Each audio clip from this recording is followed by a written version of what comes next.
35 ലക്ഷം ജനങ്ങളുടെ ജീവന് ആരുത്തരവാദിത്വം പറയും?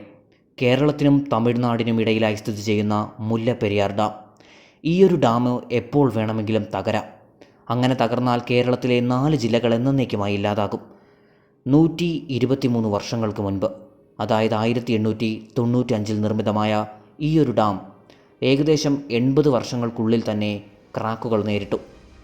അന്നു മുതൽ യുണൈറ്റഡ് നേഷൻ ഉൾപ്പെടെ വ്യത്യസ്തങ്ങളാർന്ന ഓർഗനൈസേഷനുകൾ ഈയൊരു ഡാമിനെ റീകൺസ്ട്രക്റ്റ് ചെയ്യാൻ ഗവൺമെൻറ്റിനോട് പറഞ്ഞതാണ്.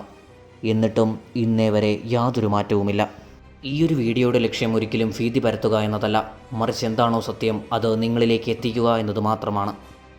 കനത്ത മഴയെ തുടർന്ന് ജലനിരപ്പ് ഉയർന്നതോടെ മുല്ലപ്പെരിയാർ അണക്കെട്ട് രാവിലെ 10 മണിയോടെ തുറന്നേക്കും. ജലനിരപ്പ് 142 അടിയിലേക്ക് എത്തുന്ന സാഹചര്യമുണ്ടായാൽ തുറക്കാനാണ് തമിഴ്നാടിന്റെ തീരുമാനം. മുല്ലപ്പെരിയാർ അണക്കെട്ടിൽ നിന്നുള്ള ജലപ്രവാഹം ശക്തമായി തുടരുന്നു. നിങ്ങൾ IIT റൂഗ് റിപ്പോർട്ട് പരിശോധിച്ചാൽ ഈ ഒരു പ്രദേശത്ത് 6.5 റിക്ടർ സ്കെയിൽ എർത്ത് വന്നാൽ പോലും ഈയൊരു ഡാം കൊളാപ്സ് ആകും. ഈയൊരു ഡാം സ്ഥിതി ചെയ്യുന്ന ഏരിയ നിങ്ങൾ പരിശോധിച്ചാൽ ഒരു കാര്യം നിങ്ങൾക്ക് വ്യക്തമാകും. ഈയൊരു ഡാം സ്ഥിതി ചെയ്യുന്നത് മേജർ എർത്ത് സോണിൽ തന്നെയാണ്.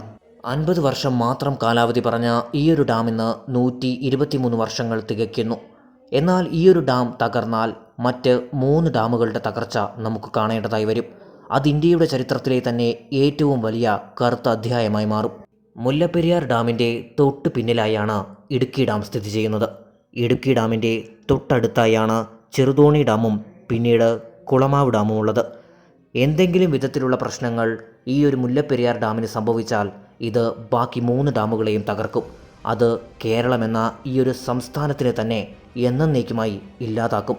ഏഷ്യയിലെ വലിയ ഡാമുകളിൽ ഒന്നാണ് ഇടുക്കി ഡാം. ഈ ഒരു പ്രശ്നമുണ്ടായാൽ എന്താണ് സംഭവിക്കുക എന്നത് എനിക്ക് നിങ്ങളോട് പറഞ്ഞറിയിക്കാൻ സാധിക്കുകയില്ല. ഒരൊറ്റയടിക്ക് 4 ഡാമുകളുടെ തകർച്ച. ഇതേ അവസ്ഥ തന്നെയാണ് അന്ന് ഗുജറാത്തിലും നടന്നത്. 1979 ഗുജറാത്തിൽ മോർബി ഡാം പൊട്ടുന്നു. ഈ ഒരു ഡിസാസ്റ്ററിൽ 25,000-ലധികം സാധാരണക്കാരാണ് മരണപ്പെട്ടത്. 11 अगस्त का दिन मोरबी के लोगों के लिए विनाश का संदेश लेकर ही आया. पूरे क्षेत्र के जनजीवन को तहस नहस कर गया. 2 गांव का नामो निशान तक नहीं रहा. असंख्य परिवार पूरे के पूरे ही बह गए.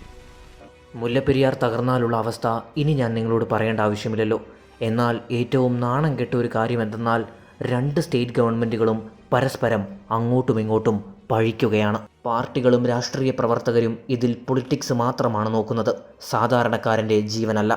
126-year-old dam and a long-standing conflict. Kerala dispute over the Mullaperiyar Dam. നിങ്ങൾ മുല്ലപ്പെരിയാർ ഡാമിൻ്റെ ലൊക്കേഷൻ പരിശോധിച്ചാൽ കേരള ബോർഡറിന് 173 കിലോമീറ്റർ ഉള്ളിലായാണ് ഈ ഒരു ഡാം സ്ഥിതി ചെയ്യുന്നത്.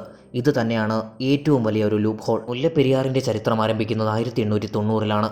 ഈ ഒരു മുഴുവൻ പ്രദേശവും മദ്രാസ് പ്രൊവിൻസിൻ്റെ അണ്ടറിലായിരുന്ന സമയത്ത്. ഇന്ന് തമിഴ്നാടിൻ്റെ ഭാഗങ്ങളായ മധുരൈ, തേനി, ശിവഗംഗ തുടങ്ങിയ പ്രദേശങ്ങളിൽ വളരെ വലിയ തോതിൽ വരൾച്ച കാണപ്പെട്ട സമയം. ഈ സമയത്താണ് ഒരു ഡാം കൺസ്ട്രക്ഷൻ്റെ കാര്യത്തെപ്പറ്റി ബ്രിട്ടീഷുകാർ ആദ്യമായി ആലോചിക്കുന്നത്. ഇതിൻ്റെ നടപടിക്രമം എന്ന നിലയിൽ സെക്രട്ടറി ഓഫ് സ്റ്റേറ്റ്, അന്നത്തെ ട്രാവൻകൂർ രാജാവായിരുന്ന ശ്രീ മൂലം തിരുനാളുമായി ഒരു എഗ്രിമെൻ്റ് സൈൻ ചെയ്തു. ബ്രിട്ടീഷുകാരുടെ പ്ലാൻ അനുസരിച്ച് വെസ്റ്റിലേക്ക് ഒഴുകുന്ന പെരിയാർ നദിയുടെ റൂട്ട് തിരിച്ചുവിടുക. അങ്ങനെയെങ്കിൽ തമിഴ്നാട്ടിലെ പല പ്രദേശങ്ങൾക്കും വളരെ എളുപ്പത്തിൽ ജലം ലഭിക്കും. ഈ ഒരു കാരണത്താലാണ് ട്രാവൻകൂർ കിങ്ങുമായി അവർ ഒരു എഗ്രിമെൻ്റ് സൈൻ ചെയ്തത്. ഈ ഒരു എഗ്രിമെൻ്റ് പ്രകാരം 999 വർഷത്തേക്ക് 3500 ഹെക്ടർ ഭൂമി ലീസിന് നൽകണം. ഈ ഒരു ലാൻഡ് കിട്ടിയ ഉടനെ തന്നെ ബ്രിട്ടീഷുകാർ കേരളത്തിൽ ഒരു ഡാം കൺസ്ട്രക്ട് ചെയ്തു. ഇതിനെ ഇന്ന് നാം മുല്ലപ്പെരിയാർ എന്ന പേരിലാണ് വിളിക്കുന്നത്. പിന്നീട് ഇന്ത്യയുടെ പാർട്ടീഷൻ നടക്കുന്നു. അങ്ങനെ ഈസ്റ്റ് ഭാഗം തമിഴ്നാടും വെസ്റ്റ് ഭാഗം കേരളയുമായി മാറുന്നു. ഇതിനൊത്ത നടുക്കായി മുല്ലപ്പെരിയാർ ഡാം എന്നേക്കുമായി പെട്ടുപോകുന്നു. ഇന്ന് ഈ ഡാം സ്ഥിതി ചെയ്യുന്നത് കേരളത്തിൻ്റെ മണ്ണിലാണ്. തമിഴ്നാട്ടിലെ പ്രശ്നങ്ങളാണ് ഈ ഒരു ഡാം സോൾവ് ചെയ്യുന്നത്. അതുകൊണ്ട് തന്നെ ഈ ഒരു ഡാമിൻ്റെ ഓണർഷിപ്പ് തമിഴ്നാടിനാണ്. ഇവിടെയാണ് യഥാർത്ഥ പ്രശ്നം ആരംഭിക്കുന്നത്. ഈ ഒരു ഡാം കൺസ്ട്രക്റ്റ് ചെയ്ത് ഏകദേശം 80 വർഷങ്ങൾക്ക് ശേഷമാണ് പ്രശ്നങ്ങൾ ആരംഭിക്കുന്നത്. അതായത് ഈ ഒരു ഡാമിൽ ക്രാക്കുകൾ വന്നു തുടങ്ങി, വെള്ളം ലീക്കാകാൻ തുടങ്ങി. ഈ ഒരു സമയത്ത് തന്നെയാണ്, അതായത് 1979 ഗുജറാത്തിലും മോർബി ഡാം ഇൻസിഡൻറ്റും ഉണ്ടാകുന്നത്. ഇതിൻ്റെ ഫലമായി ഒരു ഫ്ലാഷ് ഫ്ലഡ് കാരണം ഏകദേശം 25,000 ജനങ്ങളാണ് മരണപ്പെട്ടത്. ഈ ഒരവസ്ഥ മുല്ലപ്പെരിയാറിലുണ്ടായാൽ ഇത് പൂർണ്ണമായും എഫക്റ്റ് ചെയ്യുക കേരളയെ മാത്രമായിരിക്കും. കേരളയുടെ പകുതി ഭാഗം എന്നേക്കുമായി ഇല്ലാതാകും. 35 ലക്ഷത്തിലധികം ജനങ്ങൾ എന്നേക്കുമായി ഇല്ലാതാകും. ഫ്ലാഷ് ഫ്ലഡ് ഉണ്ടാകും. ജനങ്ങൾ ചെളിയുടെ ഉള്ളിൽപ്പെട്ട് മരണമടയും. മുല്ലപ്പെരിയാർ ഡാമിൽ ക്രാക്കുകൾ കണ്ട ഉടനെ തന്നെ അന്നുണ്ടായിരുന്ന ലോക്കൽസ് തമിഴ്നാട് ഗവൺമെൻറ്റിനെ പ്രഷർ ചെയ്തു തങ്ങളുടെ സുരക്ഷയ്ക്കായി. അങ്ങനെ 26 കോടി രൂപ മുടക്കി തമിഴ്നാട് ഗവൺമെൻറ് ഇവിടെ ഒരു സേഫ്റ്റി വോൾ നിർമ്മിച്ചു. അതായത് നേരത്തെ നിലവിലുണ്ടായിരുന്ന വോളിനെ അവർ കുറച്ചുകൂടി ശക്തിപ്പെടുത്തി. പിന്നീട് 9 വർഷങ്ങൾക്ക് ശേഷം ഇതേ സോണിൽ തന്നെ ഒരു എർത്ത് ഉണ്ടായി. ഇതിനുശേഷം സാധാരണക്കാരായ ജനങ്ങൾ പുതിയൊരു ഡാമിനെ നിർമ്മിച്ചു നൽകുക എന്ന ആശയവുമായി മുന്നോട്ട് വന്നു.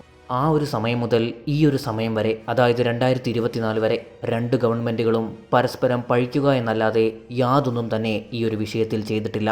Accused Kerala in Supreme Court of blocking necessary maintenance work and delaying routine work for more than a year.